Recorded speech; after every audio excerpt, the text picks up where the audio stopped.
The mic drop.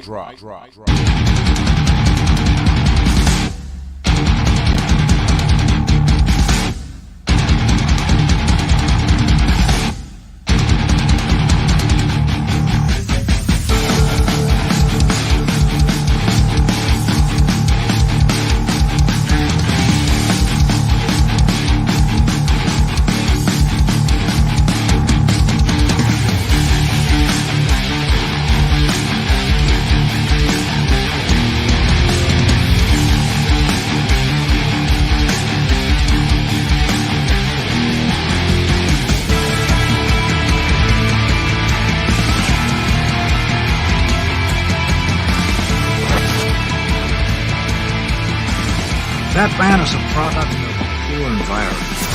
There's absolutely nothing wrong with him. I can prove it. Of course there's something wrong with him. He's a Negro.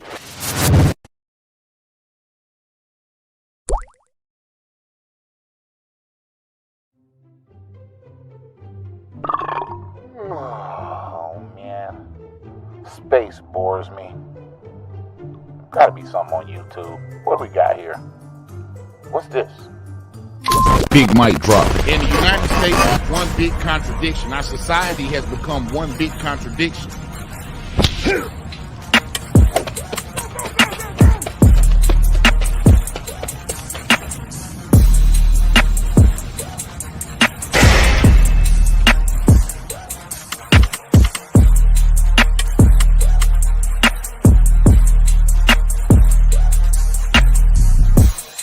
The mic drop.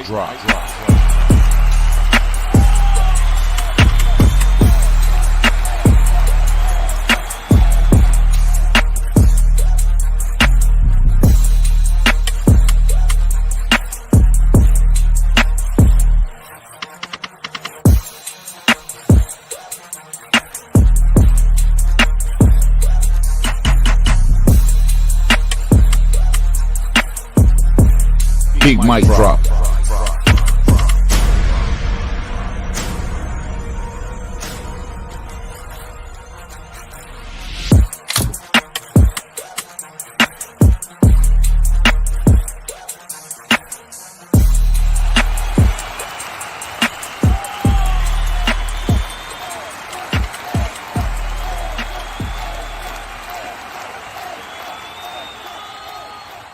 The mic drop. Yo, what's up, ladies and gentlemen? Welcome to another episode of the Big Mic Drop. I am your host, Big Mike. Happy New Year. It's coming. 2021 is almost at its end. 2022 is just beginning. And tonight, we're going to do a different type of show to end this year off, man. A very special show. I have a very special guest. Without further ado, I'm going to introduce this young lady, a good friend of mine. I've known her since elementary school. Ladies and gentlemen, coming to the Big Mic Drop, it's Chloe Brock. Chloe, Hey. what's popping? We got Not Chloe much. in the building. What's good? What's good? Good to be We've here. had- Good to be here. We've had you on the phone a few times, but now we put a face with the name. What's happening with you? Nothing, just hanging out, just enjoying being here at home. I'm a teacher, Yes. so I'm off for a little while, enjoying that time and hanging out. Awesome. So what subject do you teach? I'm in a computer lab, so I teach entrepreneurship and business technology applications. So I teach All right. And you Microsoft teach it? Office. High school. hmm You teach high school. Yeah, I teach at Baker. Interesting class. I mean, we didn't have anything like that when we were coming up. No, I love it. And I mean, that's why, it teaches the kids to think outside of the box. And they actually have a hard time doing that. I mean, they don't and they do, right? Because they're so used to being constrained with having to do things a certain way. So I enjoy my class because they get to be a little bit more creative. Absolutely. How did you get into that? What steered you to that exact? Well, I actually was a social studies teacher. I loved history and social studies and studying our history. I've had some good teachers in the past.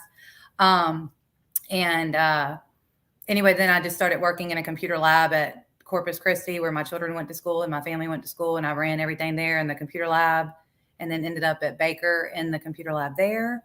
And they asked me a class that I wanted to add, and I added entrepreneurship to the course load. Well, shout out to Corpus Christi. I'm gonna give a shout out to Corpus Christi because I went to Corpus Christi. I don't know if you know that. I did not know St. that. Mary's, I went to Corpus Christi, man. So I know a lot of good folks out of Corpus Christi, man. Still great friends. They were friends of ours at McGill as well. Yeah. So I what have to year? ask What you- grade?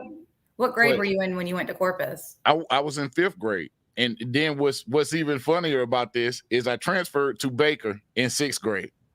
And then in 7th grade, that's when I came to St. Mary's. That's when you came to me. Yeah, that's when I came to you. That's when I came to you. For those of you who don't know, this woman is a good friend of mine. I mean, we go back way, way, way back.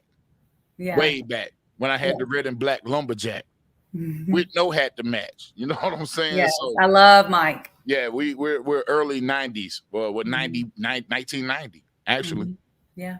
1990. I think we watched Yeah. Home Alone for Christmas when it first came out on video. That's how far back we go. So it's a pleasure to have you here, especially with what we're talking about. Mhm. So I just want to set the stage for this conversation. You have the same background I have, history, social sciences.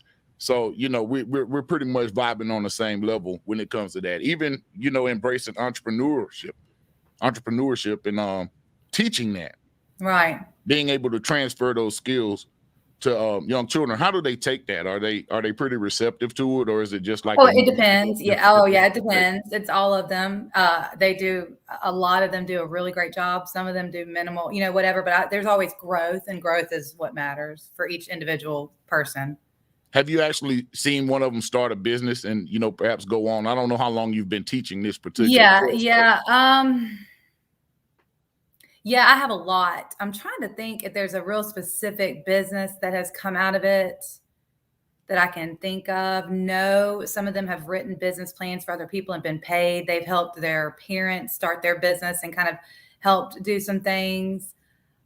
I could be missing something, but I'm pretty sure that they've created good projects. We participate in things, competitions a lot, and they do well, but none that I can think of right now. Okay. Hey, but even that, being able to help family businesses and whatnot, even putting that spark in the children. Yeah. And that's a hell of a job, man. So shout out to you on that. I meant to give you the hand claps. So I had to actually reconfigure my sound effects. So if some weird sound effects come out tonight, I'm gonna try to stay off the board for real, except for the two I really know. So I'm gonna try to stay off the board tonight because I don't want the wrong sound effect to come through when we're having a serious discussion, which is what we're about to have. So I wasn't gonna go on before the new year, but then you and I were supposed to actually go on last Thursday. And I'm like, hey, I want to come home early. I need to travel. You like, word, we'll just, we'll reconvene. So I'm glad that the timing wound up where it did, because we have to get our minds right going into this new year. And I want you to tell some of your story. I mean, we're not like, preachers or, Bible thumpers or anything. I'm not. Mm-mm. But I am a spiritual person. Right. And tonight's conversation is going to be about the concept of spiritual warfare and what that means. You called in and you said that we're in spiritual warfare. And I'm like, oh, we have to, hone in on this. I don't know if you know, but December is Spiritual Literacy Month. I was actually on a panel talking about spiritual literacy right towards the beginning of the month, toward the middle of the month. I did not know that. Yeah. I was on my partner's platform, Life Writing. Shout out to lifewriting.com, man. Chris Jones, go check him out. Very You know cool. what I'm saying? Yeah. So and he focuses more on writing, but he does hold panels from time to time. And I was on with him and another young lady, and we were talking about spiritual literacy. So now is the time, because it's a lot of things that are transpiring on another plane. I do believe that there are different planes at play, every day in, day out. And like I said, I'm not a Bible thumper, but the Bible does talk about it's not flesh and blood that we wrestle against. It's principalities and powers and spiritual wickedness in high places. Right. I don't know if you noticed the thumbnail, but it was me standing in front of a painting of Babylon, the great whore. That Revelation speaks of, Yeah. the mystery Babylon. And she sits there and she's sitting on a dragon and she has a cup, and the kings of the earth bow to her and drink from her cup. So this is kind of the illustration of what that verse is saying, is that we're in some times to where spiritual wickedness exists in high places, and from that high place it has nowhere to go but down. And I feel like what we're dealing with today on a spiritual level is coming from the top down, and not from the top, not from the very top, but from the artificial top down. And that's really what Jesus, grassroots movements is what I think is the answer to a lot of stuff. Hey, Hosanna. Hey, But anyway, yeah, so Jesus came and he moved it from, that's what we need to do, is we need to start from the bottom. We need to each take responsibility and tap into our own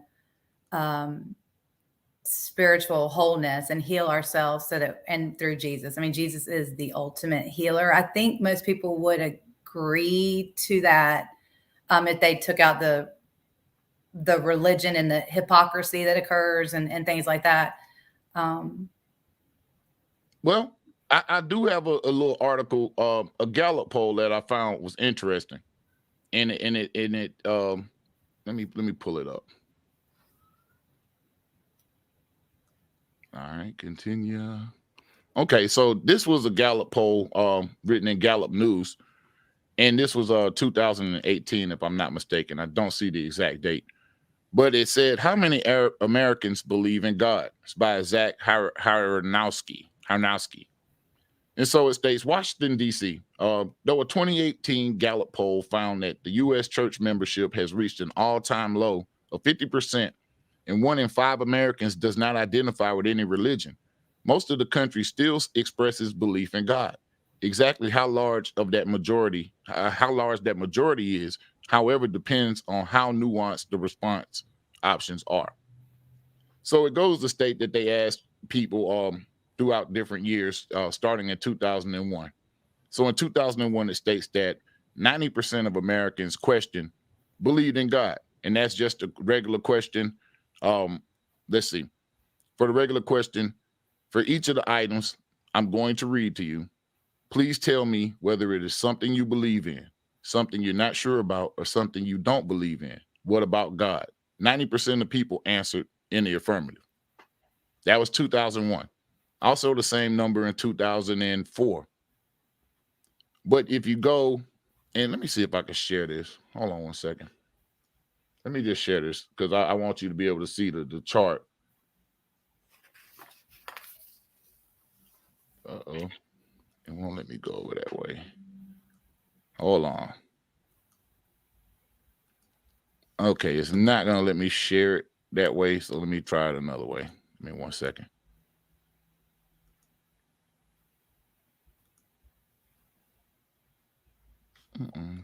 There we go. There we go. All right. Can y'all see that? Yes. Okay. So this is what I'm on right now, is question B. Question A, do you believe in God? Yes.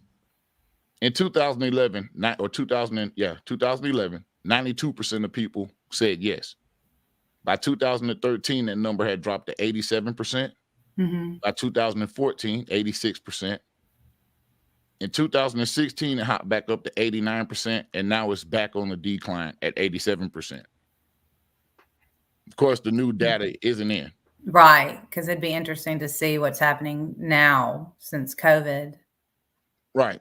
This is where I take issue at. This third question, C. Which comes closest to describing you? You are convinced that God exists. You think God probably exists, but you have little doubt. You think God probably exists, but you have a lot of doubt. You think God probably does not exist, but you're not sure, or you're convinced that God does not exist. God does not exist. By 2005, 79% of people were convinced that God didn't exist. 79% of the people surveyed. 2 years later, by 1 year later, by 2006, that was down to 73%. 2010, 72%. 2017, last time this was taken, that was down to 64%. Okay. So people aren't convinced that people at one point in time or were convinced that God did exist. But over this course of time, something happened in the people that they surveyed, which could have been a different group of people, every time. You never know how they compile statistics. But now we're at where people were 64% are convinced that God exists. We're getting to half. Yeah. Well, I think that it's because I'm on live. My son is injured. Hey man, tell him get well soon, man. Get Take well. some ibuprofen.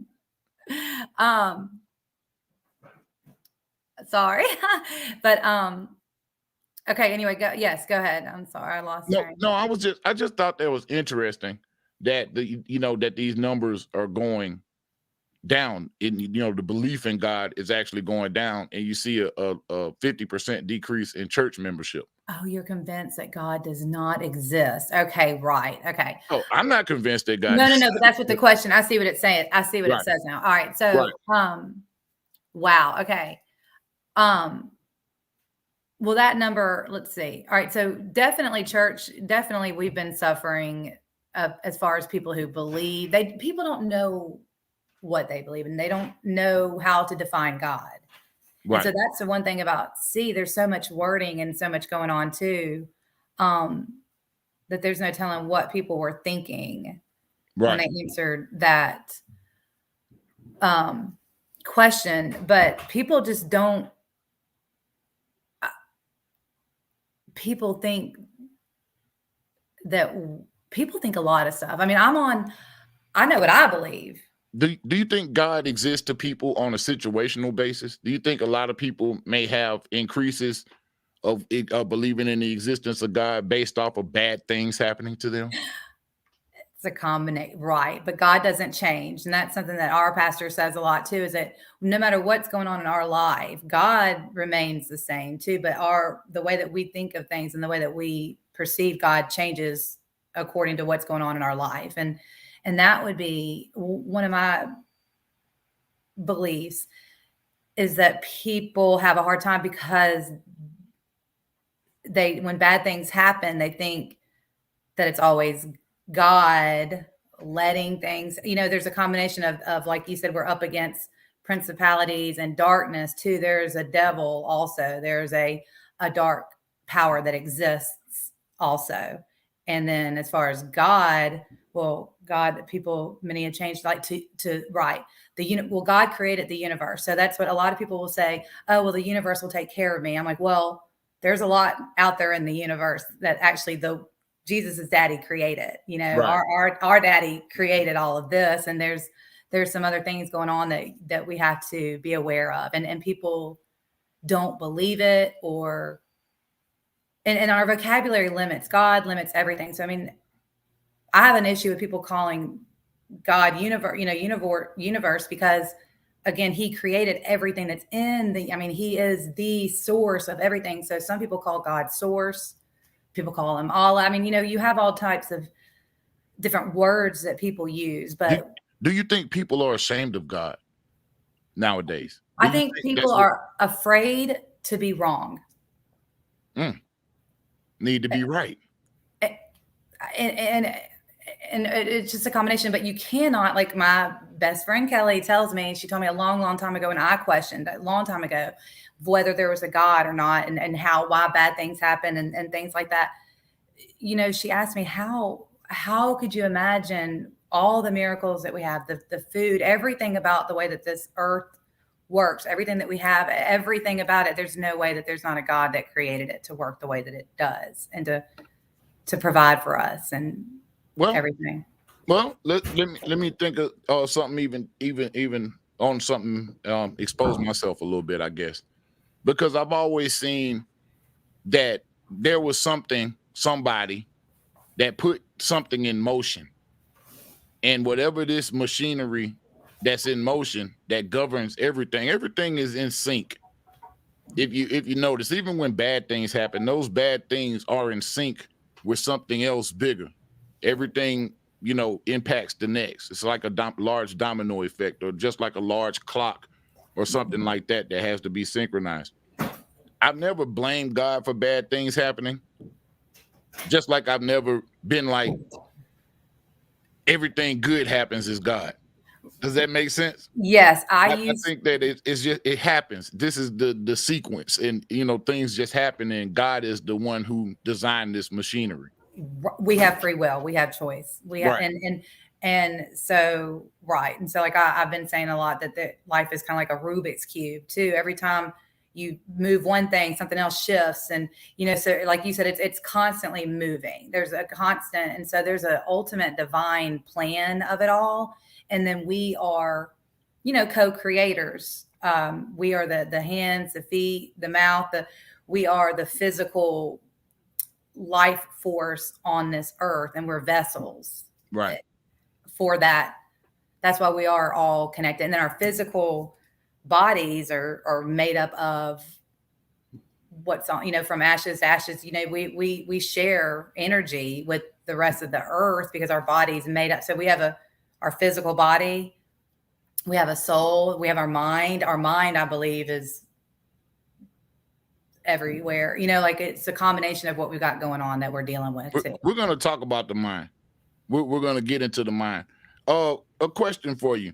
I don't know your journey and what brought you to God. I know we both grew up Catholic, and we went to St. Mary's and kind of did the mass thing and whatnot. And at some point in my life, that started not really doing it for me. Mm-hmm. And it kind of sent me in motion on another path, looking for all type of things. I've looked into all types of religions and everything, and I haven't really found any religion. But Right. what drives a person to seek spirituality? Is it really that we go through some type of trauma? Do we enter our spiritual journey in a state of warfare? I guess that's the question. Does something so bad happen to you that you really have no choice but to fight or to fall? And then we go towards spirituality. I guess everybody goes a different way. Right. Yeah. Okay. So for me personally, I feel like I have always been very spiritual. I feel like I have always had a certain connection. I've talked to God regularly. I mean, I have two parents who are really amazing. They have really good relationships with God. I mean, they were very good examples, but I kind of looked through my mom for my real connection to God. And I kind of noticed that my son, especially, or maybe my daughter, I don't know as much, in the past growing up, it's almost like they were okay with how they felt about God because they kind of leaned on what my faith was, if that makes any sense. Right. But me personally, I had a lot of issues believing everything the way that we were supposed to believe it. And I think that I did not understand the personal relationship that has to be taking place. And I didn't read the Bible. But my whole entire life, so my biggest part of my story is that my entire life, I remember being in the back of St. Mary's Church, really kind of breaking down in tears, talking to God in the middle of a mass. And I said, I don't believe all this. I don't know why we have to believe what is going on here. And I felt very comforted, and I've never questioned my faith in God for the rest of my life. Right. I didn't have any answers except for, but I always had faith in God, and that whatever I had going on in my heart, just keep following it and searching it and living it. And I get distracted and I forget about it, and I partied or I did stupid things. I've been in and out of all of it, and I've had bad things happen to me. I've had plenty of all of it happen. But I've almost always turned to God, whatever I thought God was, right? Which is love, no doubt. Right. One love, right? So, I mean, no matter what, God is love. So, I mean, that's the first and foremost. And so everything is layered upon infinitely layered, which is kind of what you were saying earlier. Like it is infinitely layered. So I think a lot of people maybe turn away from it or give up on it, or we get upset with other people and we get confused because this is a ongoing, and even in your intro, the way that I think you said, I can't remember the words that you used, but this is an ongoing saga, that we're born into. So you just have a combination of things going on, but this is the perpetual battle. This is the eternal battle. This is something that's always gonna play. Right. And like I said, I feel like that it's all been set in motion. It's all in sync. You're gonna have good. In order to have good, you have to have evil. In order to have, virtue, you have to have vice. It's just always gonna be that counterpart or the opposite, effect to every motion or every movement. Yes. Okay. So, right. So it's like, where are you going to be though? I mean, I think that we as human beings should try to be on that virtue. We want to be, as much as we want to at least be responsible for ourselves and decide,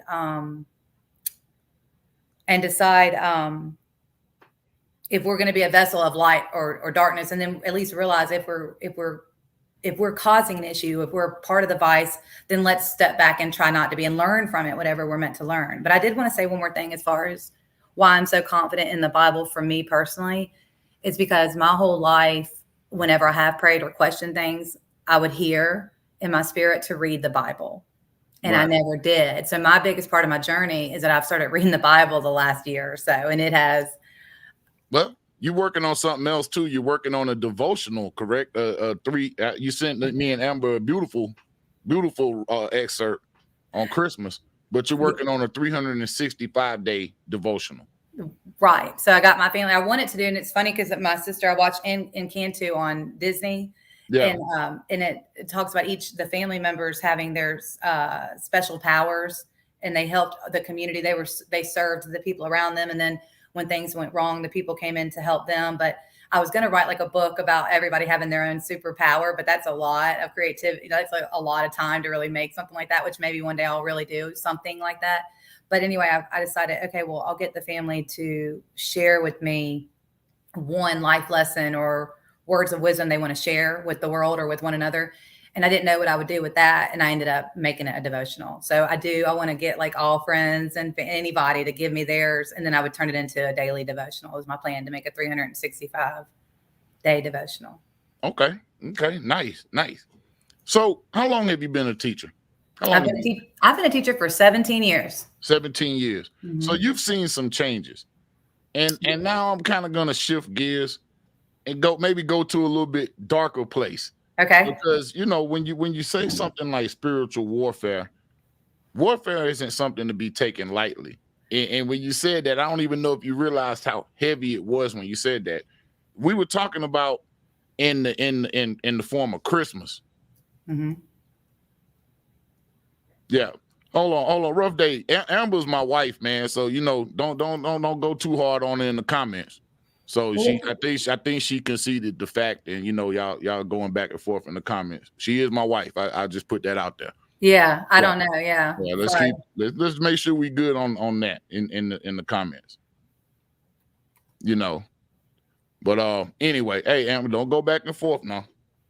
I can't see all the comments. I see every once in a while something come up. I'm just asking her to, we won't go back and forth, but I just had to put that out there. Now let me get back to what's going on. I think my man Big Mag the Fisher in the building, man. Big Mag, if you're out there, shout out. I was on the show earlier today, man. Just a quick story. I was on the show earlier today, and it's a gentleman named Bernard Riley show. Shout out to Bernard Riley. And we were talking to we got on a panel. Things got kind of heated. I come in hot. You know how I am. I'm actually being real good and real tame tonight going into 2022. But I came in kind of hot today. But when I got done, I realized I just had this trouble in my spirit, man. And regardless of how good things go, it's no problem. Oh, Rough Day. Appreciate you, bro. Appreciate you. Shout out. But my spirit just feels troubled. I feel after 2021, I'm not gonna lie, I feel attacked. As a straight black male, I just go and put it out there. I feel attacked on so many levels. I feel like my family's been attacked. I feel like my children have been attacked. I feel like their innocence is being snatched off of regular TV commercials or videos or award shows or something that can just come on at any time. So we see that the tides are changing. And I think that a lot of people are opting out and probably ducking behind things like faith, as opposed to understanding that at some point in time, we do have to fight to maintain our faith. We can't just lay down and have faith. So Right. that was why I wanted this show to happen tonight, is because we're being attacked. Mental health, these different shootings. A woman in Mobile, a 65-year-old woman in Mobile and Pritchard was killed at church on Sunday. A church service, shot down in the church.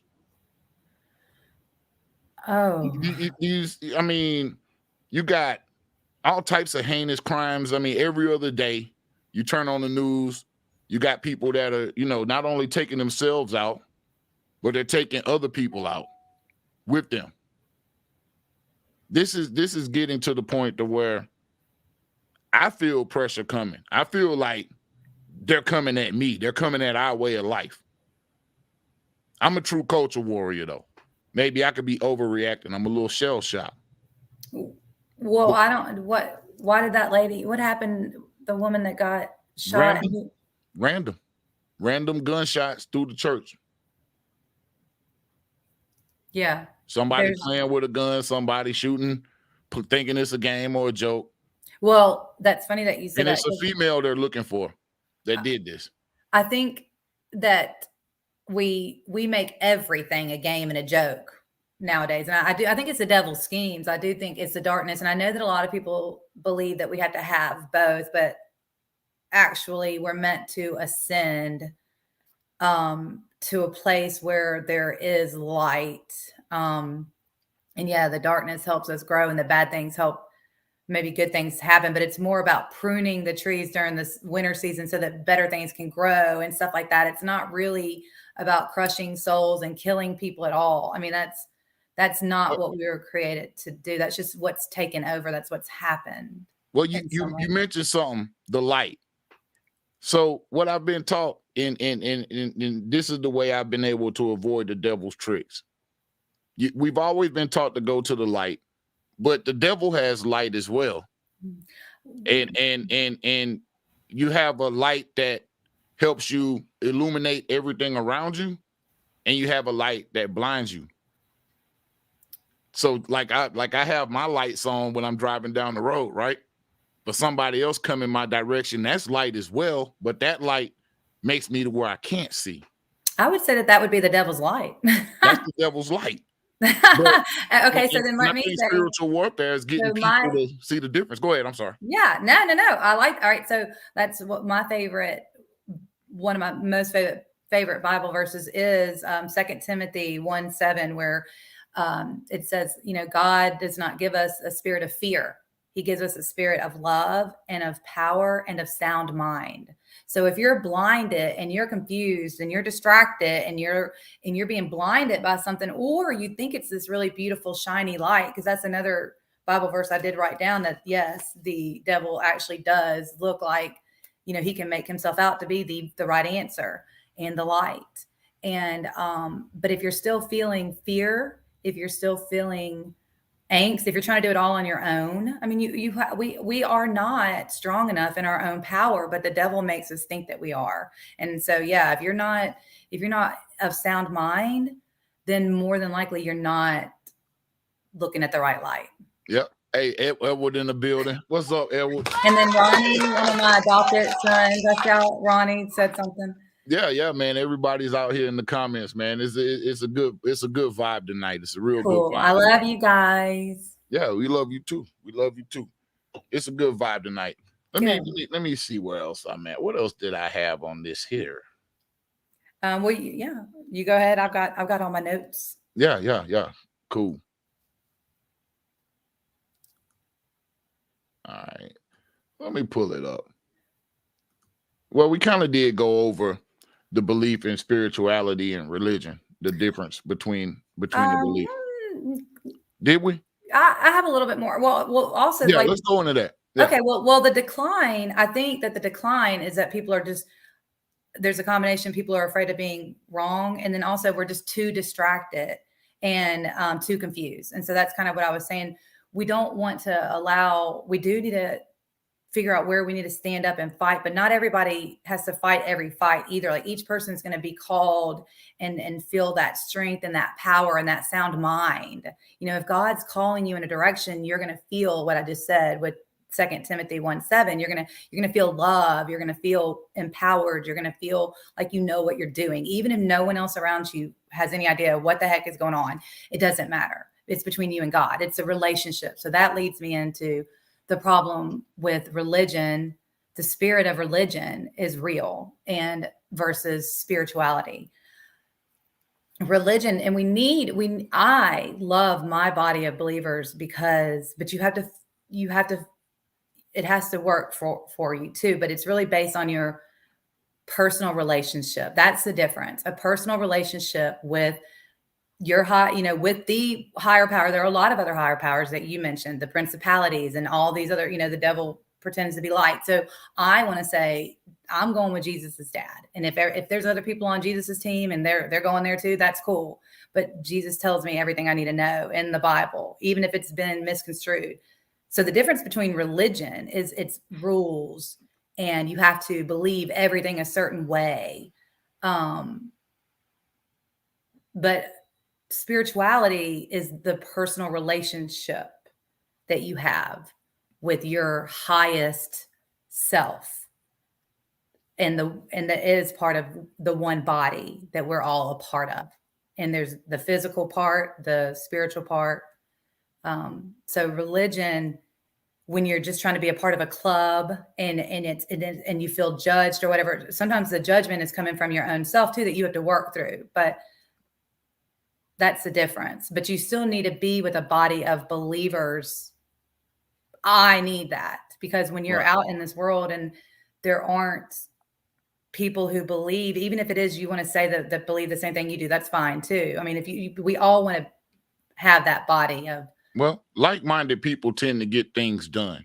Like-minded people tend to, come together and push, agendas or whatever. Not necessarily agenda in a bad way, but whatever, we just have to push. If we want to do a bake sale, it takes like-minded people that want to cook, and bake goods and come out and sell it. You know what I'm saying? So yeah, absolutely. And if you're really spiritual on the spiritual way that I believe that you should be, is that you surrender your agenda and you pray and you ask for God to take your ego self out of it so that you can really be a part of that infinite divine plan that's going to move forward, whether you do or not. You can either get trampled, whether it's God or the devil trampling on you.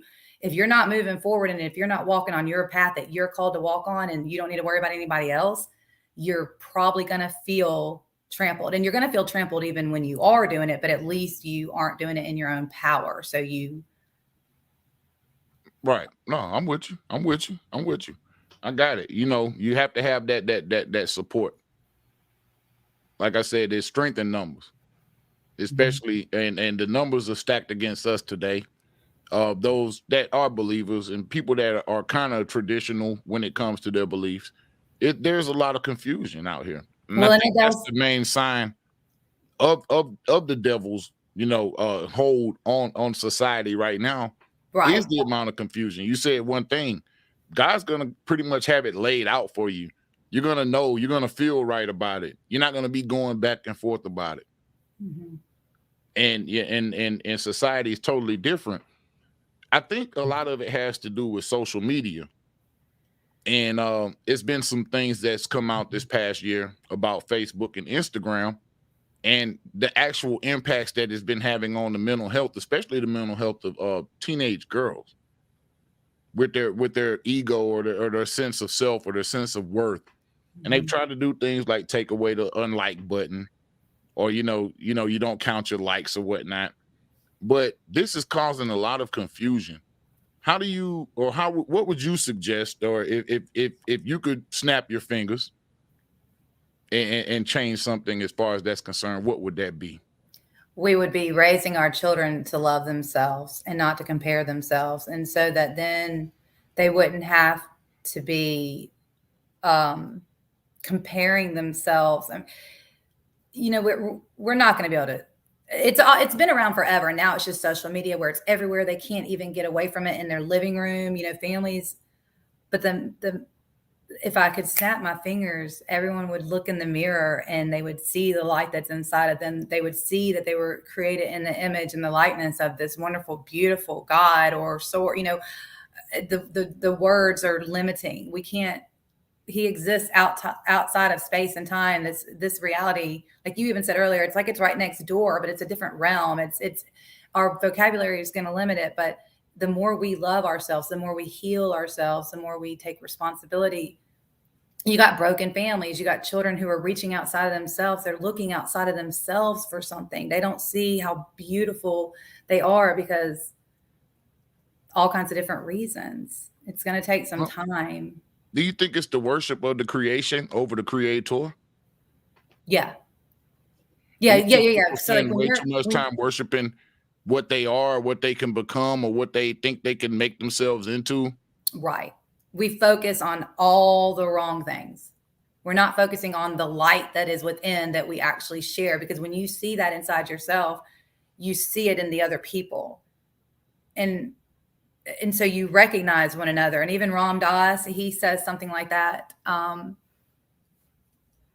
You recognize the oneness. And so you're not comparing because they're part of you. Like we all have, and that's, we all have good and bad things that we have to work through on our own individual. You cannot compare, but the only thing we can do is really turn towards that relationship with ourselves. So like I said, the difference with spirituality and religion would be that you start with the foundation of the relationship with your highest self, which Jesus gives us a great example of who that should be. And then you do it. You can't do it alone. Your highest self isn't even really good enough because we are a part of a one. We are a creation. Right.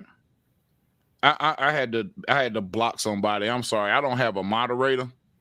So some of these things, some of these links and stuff that they're putting in the chat, don't click on those. This is spam of some sort or some kind of troll. So don't click on the VUM.ONG. It's a lot of Russian looking stuff going on up in here. Huh. So we got Kelly. She said, yes, we need to teach our kids to love themselves. I see your light, Chloe. Absolutely. We got Diane in the building. What's happening, sis? Diane, a good woman. Diane's a great woman, man. Y'all are good family, man. You just come from overall good people, man. Yeah, so, like I said, it's good to have you. It's good to have you on there. Hey, Diane. You say mod them up. Big Mac the Fisher in the building. Say mod them up.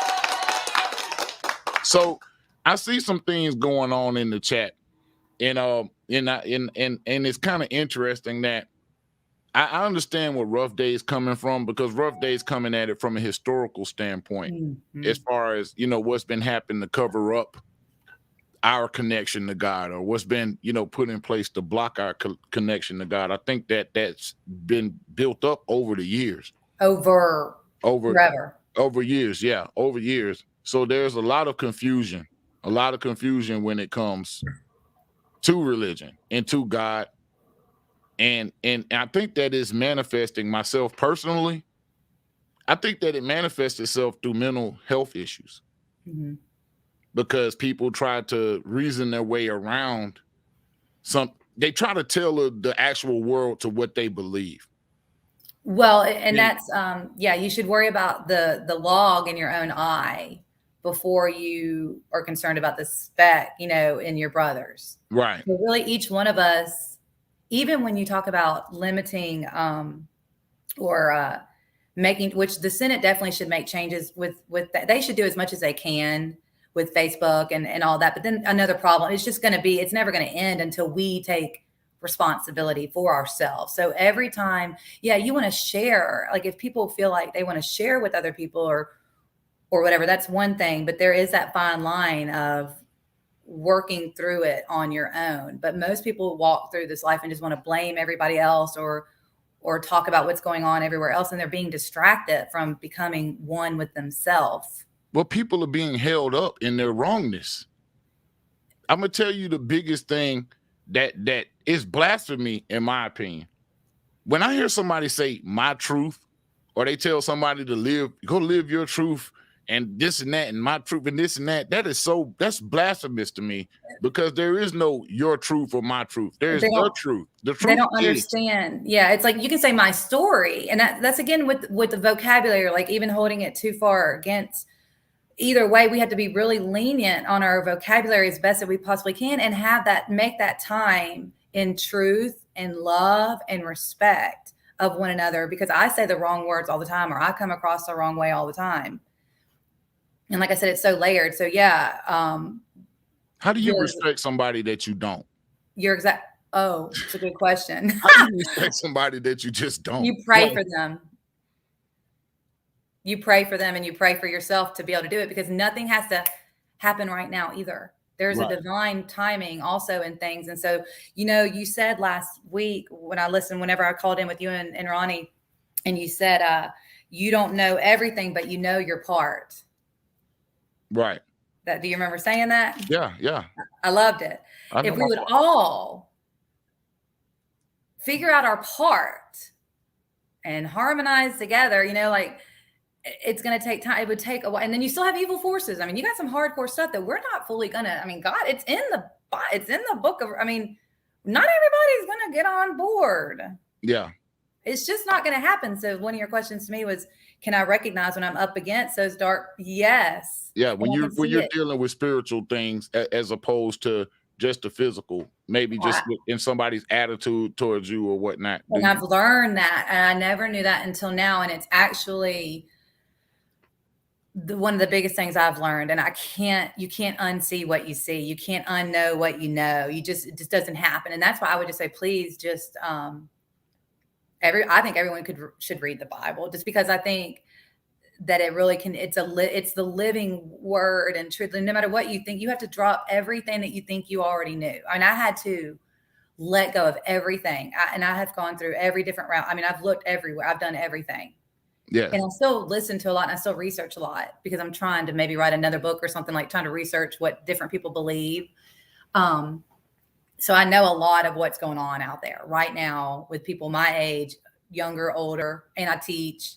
Right. So I'll talk to my students about I know a lot about what people are thinking and believing, because I care. I want to. Right. But there's some trickiness going on, and you can't control everything. Right. So this is my question. I know it's kind of, a weird question, maybe to some, but is mental health really a spiritual issue? Is mental illness really a spiritual issue? And I guess I should have rephrased it. Are some mental illnesses really spiritual issues? Because I am aware that people are born with, certain mental issues. Right. So, again, you got layers and layers and layers. So again, you've got the physical, flesh-based things that you have to deal with, but I believe you always have to start spiritually, and it could be a combination of things that are passed down. Generations, not taking care of yourself from one generation to the next is a big, breaking generational curses. It could be part of it, cutting any kind of spiritual cords or ties.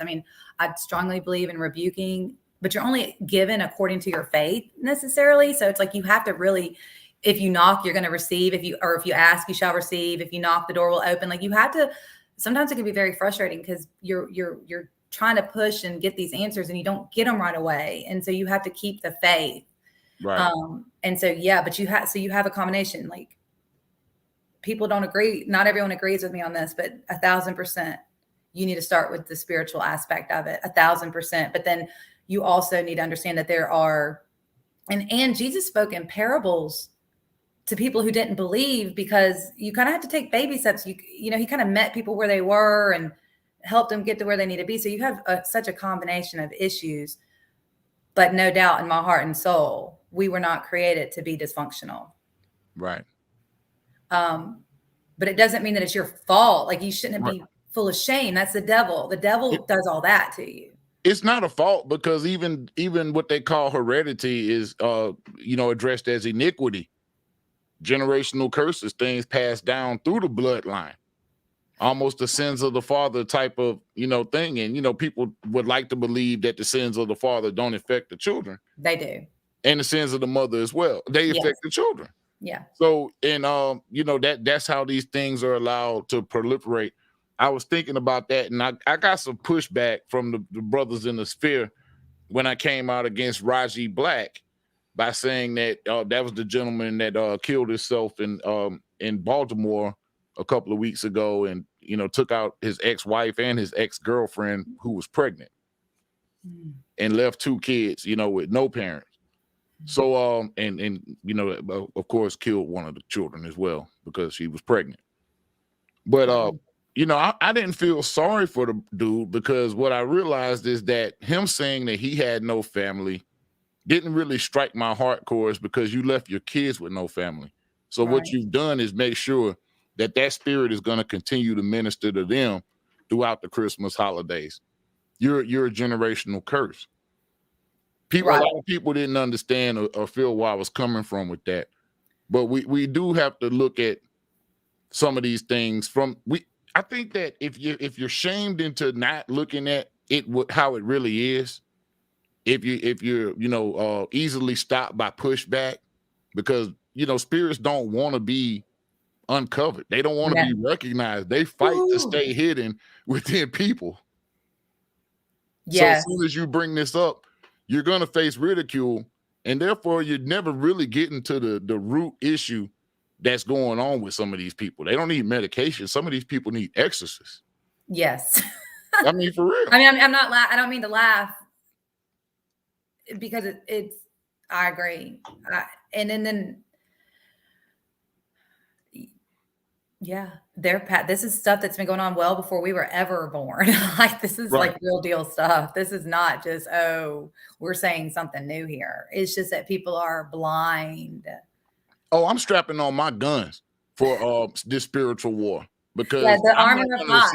I'm not going to sit back and be attacked. Right. And when I recognize, it doesn't even matter if it's a real attack. If I feel attacked, hey. Well, it depends on. Go ahead. Like, for me personally, I want to represent Jesus to people, like and Mike Todd. And if Ronnie's still listening, Michael Todd, I sent you and Ronnie. I have an ex-student of mine who's like an adopted son who was on here earlier, and then I sent y'all Michael Todd. He is a incredible pastor, online pastor. Well, and he's in Real Deal Transformation Church, but he talks about how it's time to represent who Jesus is, and like our church, our theme for 2022 is taking ground. Our pastor announced it to us, so through Jesus, the way that Jesus dealt with things, like, I believe he is the way. I really do. I truly do.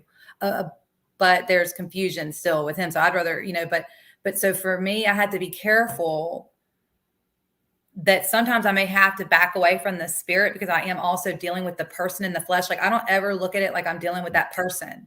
There's a spirit attached to that person. And then sometimes that spirit's coming after me, and I don't want a spirit.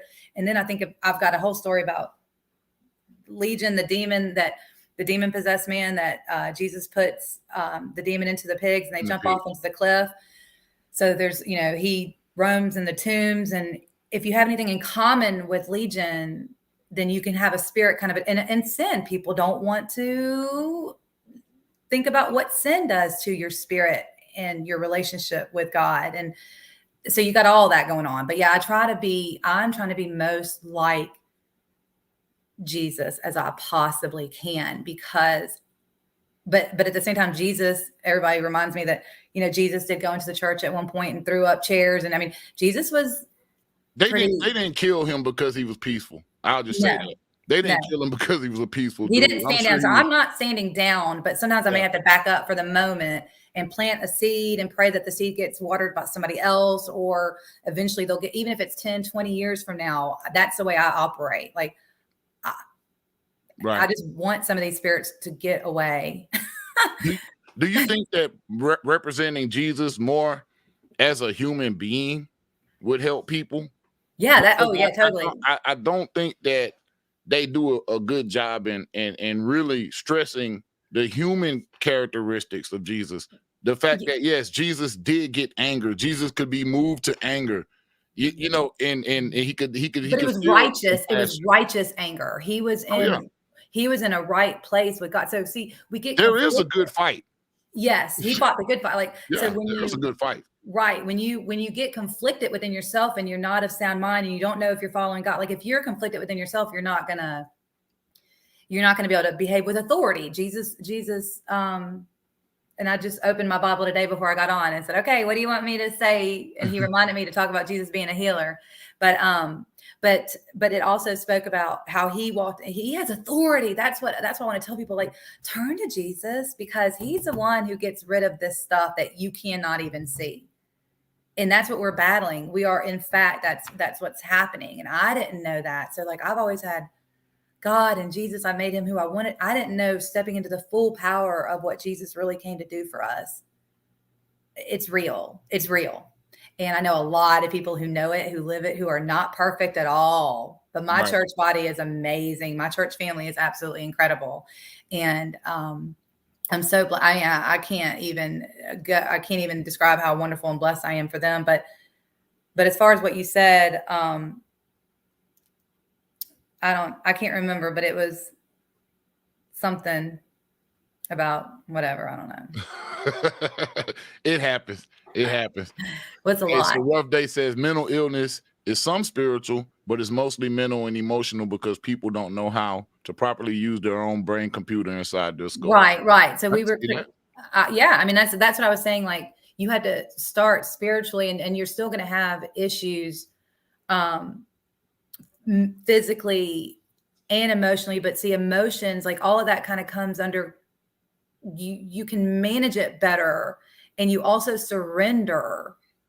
You surrender some things, and some of it can. I mean, I have had a couple of miraculous healings just recently.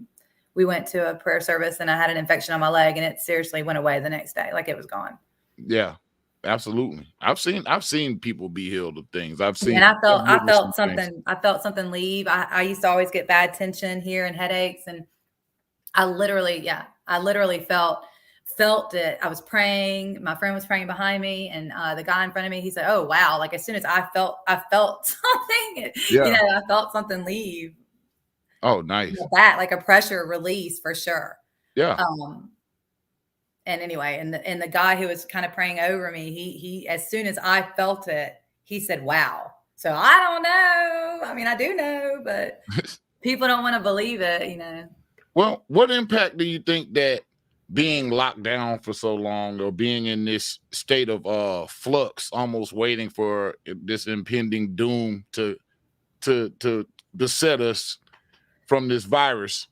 What do you think? What effect do you think that's had on people? It's had a mixed effect. In spirituality. Yeah, it's had a mixed effect. I think a lot of people have realized that they maybe were concentrating and putting too much attention on being out.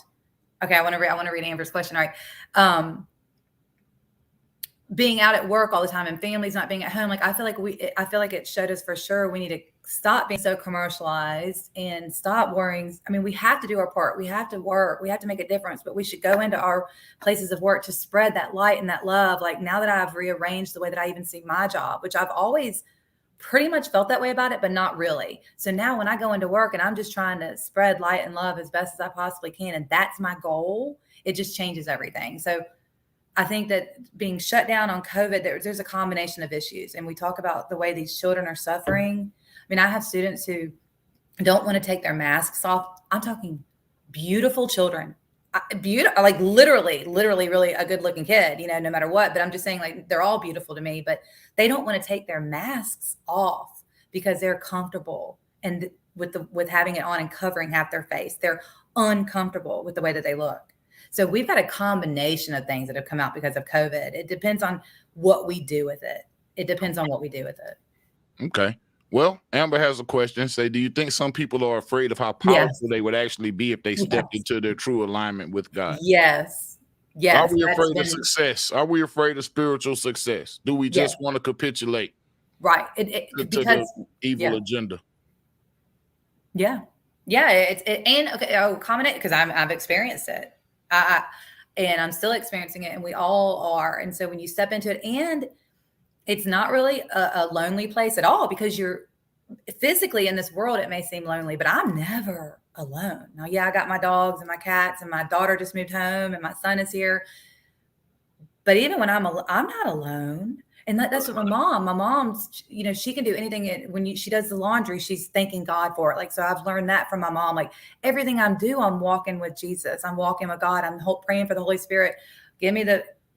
Help me do this. Help me get up. If I want to be lazy, I'm like, okay, you can be lazy for this amount of time, but Holy Spirit, make this happen, work through me, and all of a sudden it just does. Like even, whatever. I mean, even preparing for tonight, I was just like, man, you're good, Holy Spirit. I looked at 5:30. It was 30 minutes before we were going to go on air, and I'd finished all my looking through stuff, and I was at peace, and I was like, thank you, It, God. it wasn't too much pressure, was it? I mean, No, not at all. It's all right. So, I remember when I was listening to you less than a year ago, I remember thinking this is all spiritual warfare.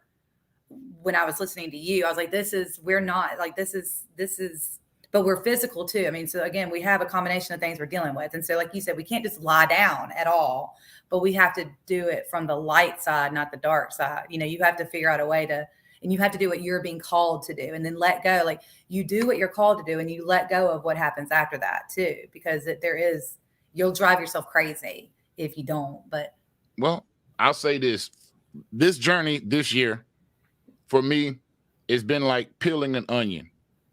And it's just multiple layers, and the closer you get to the actual core of the issue, the more it can make you cry because it's so potent. The closer you get to the actual core of it, it just becomes that much more potent. That's where all the flavor in the onion is in the middle part. right. But Yeah. So you have to work through that. The other side of what Amber, her question is that you have to work through some kind of dark. You have to go through some valleys. You have to go through the tunnel to get to the light, so you have to really shed, you have to do shadow, people in the new age call it like shadow work, but really you just ask the Holy Spirit you ask God to reveal everything to you that you have to let go, and you call back any soul ties. I mean, you apologize, you atone for things, you start to want to just do better, but you have to be honest with yourself. And it's not about one other human being on this earth. That just isn't. And you will just naturally be better, but you're not going to be perfect ever because we're human. And that's why Jesus had to come and die for our sins, because he knows what we're up against. Like he knows that you're not going to be perfect at all. that's why being human rocks. I mean, we're kind of like we're really blessed. The onion makes you cry harder when you get closer, but then you actually, if you're leaning on the right power, you get more empowered, and you know yourself better, and you're brave, and It's time to step into your power and your purpose. yes. And that's the message I'll leave my folks for 2021 going into 2022. Mm-hmm. And I'm not afraid to say that my thoughts on things have changed over this year. Some of the things I may have been saying at the beginning of the year, I was convinced, or somebody showed me, took me to the side and educated me, re-educated me, and made me look at things a little bit different. And I'm not ashamed of that. Because we all need that. we all need it. We all need that. Our power and our purpose. And you got to look at things regardless of whether they're criticisms or praises. If they're helping you step into your power and your purpose, they all go in the same place. It's all positive, right? My pastor says that he loves us too much not to be honest. And so what happened if you try to tell the truth without love, or you try to love people without the truth, then you're going to have a problem. But the truth in love is what it sounds like that person did for you, and sometimes it's hard to break. Sometimes it's hard. And in the moment you may not hear it or whatever, but almost all of us think over things over and over, and process through them. And so, so I'm glad that happened with you. And I'm glad that it's happened with me I have had friends. It happens every day still. I mean, it's a part of our life. Right. Man, Chloe, I'm glad you came on tonight. I am too. I appreciate you, and I love having you call in. Love having your sister call in too, Diane. Shout out to Diane. And you know, I love having all of y'all call in, man. Love my audience out here. I wish everybody a happy new year. Yeah. And you know, we're gonna step into this thing running. We're gonna run into this new year. Yeah, and pause when you need to.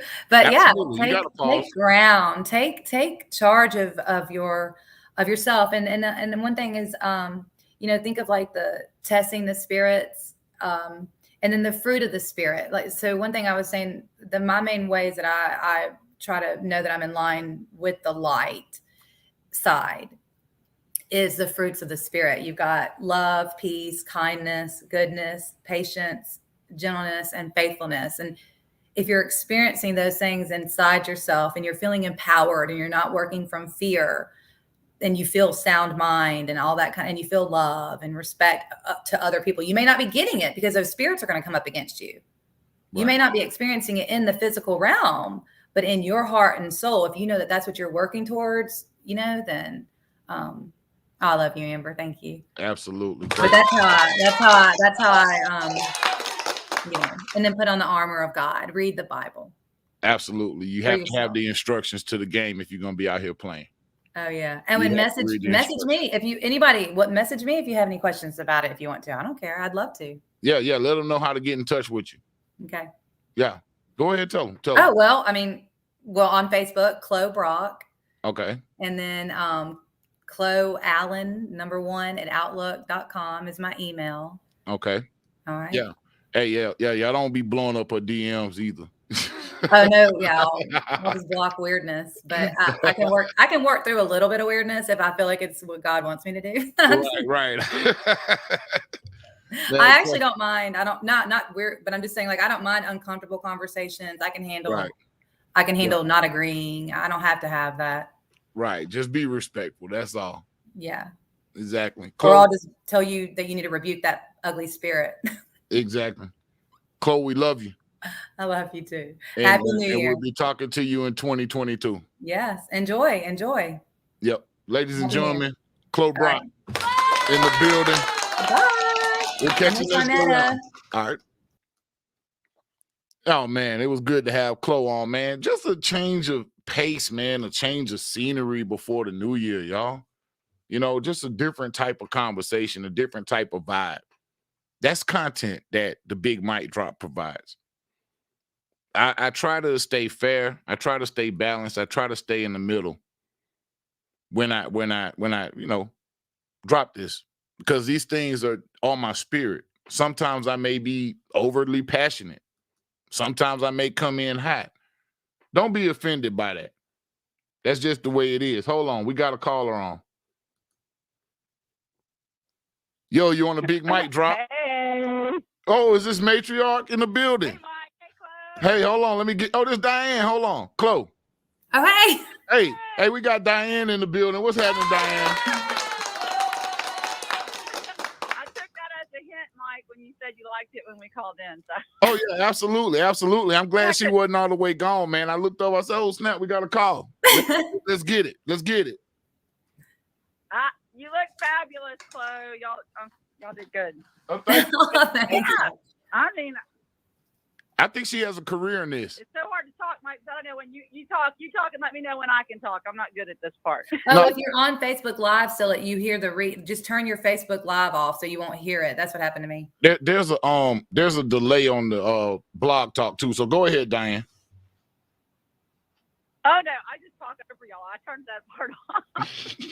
But anyway, y'all look great. No, I just heard parts of it. We just got back from a movie, and the thing is fabulous. You know, Mike, I always think it's fabulous what you do on the show, and that getting Chloe on there to talk about her experience, and it's so true. And I don't know, I just heard little bits of it, but you know, you were saying, Mike, how you say things, and we're talking about spiritual warfare, but I also think, you know, one of the weapons we do have is our voice, and you're using it.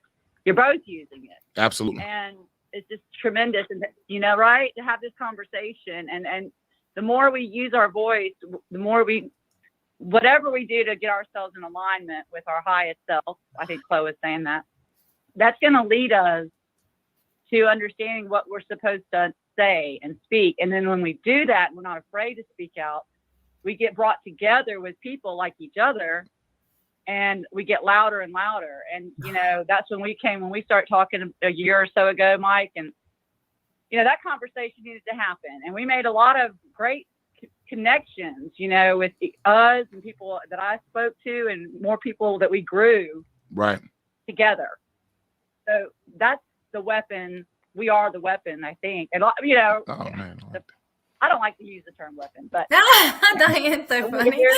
Well, I know, but yeah, we do. Well, it's like but you don't want to get beat up by the invisible man. Talk to each other and find that clarity, though, because if you talk about the devil, it is coming at us, makes us confused, makes us misunderstand each other, because we're not using our truth and our voice to come to one another in our truth and respect. Right. I think y'all were talking about that some too, and respect one another, to work through the differences, to understand, because there is one truth.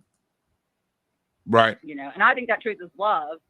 Right. And so we get confused with everything else. But we have to love. Yeah, we have to love. You can't give what you don't have. We have to love ourselves, right? And what does that mean? And which self are we talking about? Are you talking about your ego flesh self or your highest spiritual self? That's the other thing, is that being true to yourself versus being true to your highest calling self, those are in conflict with one another. Right. Because when you get loose of the ego, you don't have as much of a problem surrendering your will. I've always struggled with that. But ego attacks you. That's it in so many different ways. It's a protective measure, and it's a good thing sometimes. But you have to strengthen yourself to be able to do that, to ascend to that higher self, to be willing to surrender in some circumstances, surrender to the will of God, surrender to certain things, surrender to let your word be heard. Right. That's absolutely. Well, they say that the tongue is mightier than the sword. So when we use our voice, that's right. Unfortunately, Diane, we are using a weapon. and we can use that weapon to, that's right. I mean, just like you can use a hammer to build something, you can use the hammer to bludgeon someone to death. It's a tool. We can call it a tool. Yeah. But what we do have is very powerful here. You're right. And the root word sarcasm means ripping of the flesh. Right. That's what that root word comes from. Mm-hmm. Right. Yeah. Right. Yeah. See, these are things that a lot of people don't know. And when we're going around saying these words and invoking these spirits, we can get on a whole nother level with that. Yeah, I mean, where you can start talking about the why, since when you want to start talking about why they call it spelling. You know what I'm saying? Like it's a bunch of things that come to words, man. Words are very powerful. Right. Words are very powerful. But right, that's true. And I mean, and I guess I also, maybe there's something at work needs to be done with me too. But I do question sometimes where, who are we? Who gets to make the discernment of? I know there are moral imperatives of right and wrong, but I worry sometimes of people making assumptions of right or wrong. There are. Well, you have to decide. You have to decide what's right or wrong with you. And when you're at peace with what's right or wrong with you, it doesn't really matter what anyone else says. I agree with chakras. I agree that we need to be as cleansed. I go through the Holy Spirit just cleansing me, and I've done chakra work in the past, and I feel like Jesus is a quicker for me. He just, I take a little bit of time, but I feel like I tap into that much quicker. But I do agree with the chakras. I just saw someone say that. But when are we? Yeah, I'm sorry. No. Are we making judgments? I don't No, know. you're not. No, you're not supposed to. Yeah, no. You're not supposed to judge. The devil is the one who judges. We all go down this line thinking we're right. When there are things that are right or wrong, we should treat each other with respect. Humanity, has some leveling up to do in general. Yes, and the more we love ourselves, and the more we just. I think that, Well, Kevin Samuels, I don't know if y'all have ever I heard of just don't Kevin like sometimes Samuels. when we take but- hard lines, it gets too far one way or the other. You know, like politics. There's no middle ground sometimes. Right. And I think that pulls us more apart than together, than it should. Well, this is the conundrum with communication nowadays. And like I was going to say about Kevin Samuels, he talks about this thing called sign language. He didn't make it up, but he talks about it a lot. And sign language is shame, insults, guilt, and the need to be right. And this not only just happens from women to men or men to women. This happens in dialogue, period, point blank. People will try to, if they can't be right, they will shame you. They will insult you. They will then try to make you feel guilty. You see what I mean? So we can't communicate to come up with anything. Everybody wants to hear themselves articulate the problem. That's what people care about. They care about hearing their own voices articulating problems. They don't necessarily care about coming up with solutions. And if we could get over that obstacle, the need to be right. If we can get over that obstacle, if we can get over the shame, the insults, the guilt, and all of the deflectors we put up, we could get so much further. It's our ego. Needs to be right. Yeah. It's our ego. Yeah. And Absolutely. And you know, when I say when I pray the Holy Spirit, I say take me out of the equation because I have nothing. The Spirit is way greater than me. And when I'm scared or when I don't know, I just say take me out of it. You can use my voice as a vessel to speak something that needs to be heard. right. When I don't know, it is not me. Right. You know, if I pray that the Holy Spirit takes control, that's it. And that's what I mean by surrender. You know, and faith to me, there's some people who it's hard. Some people who struggle and you're scrapping and you're hustling. It's hard to surrender your will. Right. But it actually makes life easier. It actually makes it much easier. Oh, it can. It definitely can, and it does. I know. I could examples of that. So every day, when I decided to give one day over to God, because I was at a loss. I've told the club before. I said, I've prayed every day. I've been divorced for 8 years, Mike, and so sometimes it's been hard. I don't want to get out of bed. I don't want to deal with it. I don't want to deal with these kids. I don't want to go to work. I don't want to do any of it. Right. So my prayer's just been, God, just help me get up. Just help me get up. Just help me do this day. Then one day I said, I can't even do that. I'm just going to give you the whole day. I was so overwrought with worry and wanting something to work out my way. Well, God turned out to work it out my way and even better. But I said, you know what? I'm just going to give the whole day to you. I'm just not even going to ask for anything. I'm just going to do what I'm supposed to do and let you do the rest. And that day turned out to be such a blessing to me. I said the next day, I said, well, I'll just let you do it again today. Right. Right. I just got to keep building on that. Right. Right. Well, we But do I need still to keep spend coming more back time with to God. myself We do need to and spend wanting more take it time. back. So it's constantly needing to work to give it back over. I'm sorry. Go ahead. Mike. No, I was just saying we do need to we do need to take more time and tap into that as individuals. That's what I'll say. That'll be what Absolutely. I say. Yeah. We need to take more time to tap into that. Every day. Oh, I did want to write down one of my ex-students. I wanted to say one of my ex-students, I saw his thing on Facebook, and it says, and his profile picture says, it was by Charles Spurgeon. And it says, discernment is not knowing the difference between right and wrong. It's knowing the difference between right and almost right. And so, not that you don't want to push what I think in my heart and soul is right on everybody else necessarily, but there is a universal right. There's a divine plan. I didn't make it. I'm not God, but there is something that's Right. But there's a lot of confusion. That's what I was trying to.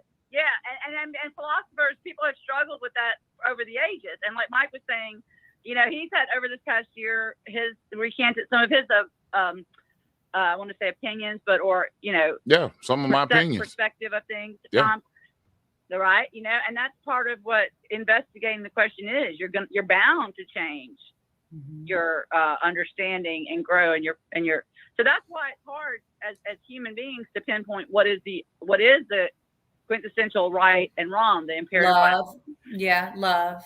And I personally don't think we're going to know, because that's what's been written on my heart by, I've told you this story, Chloe. I think that's what Jesus spoke to me. We're not going to understand it. Right. He would, even if they tried. So the closest we can do is try to ascertain closeness to that understanding every day. But the reality of it is there's probably not one final thing that we're going to say, oh, yep, you're right. Y'all were all the right ones and they were the wrong ones. And, I don't think it's going to come down to that, because I think it's just more complicated than that. But there's definitely, but that discernment quote was pretty. Yeah, that's, That's a, Well, and we're eternal. I mean, it's not going to be over necessarily when we die. I mean, it's an ongoing story. We just have to each do our part. So that's the thing. Yeah. More than anything. If you know that you're doing at least your part, then the rest of it, you just surrender and not worry about it. Even though in the book it says, whatever the book. Yeah. I look at it like we're all just pulling each other up, like there's a ladder, if you want to think of it like a ladder to heaven, because we're all having this conversation, and like you level me up, Chloe, and you always, and I think I've hopefully done the same for you, and Mike, I know you and I have done that. We've all done that. These conversations through our friendship, and I think that's what it's about, is we all keep putting another rung up on the ladder, and we just keep pulling each other up, and that's the best we can do. Maybe we'll find complete enlightenment. We'll get there. Some people claim to have reached it in this lifetime.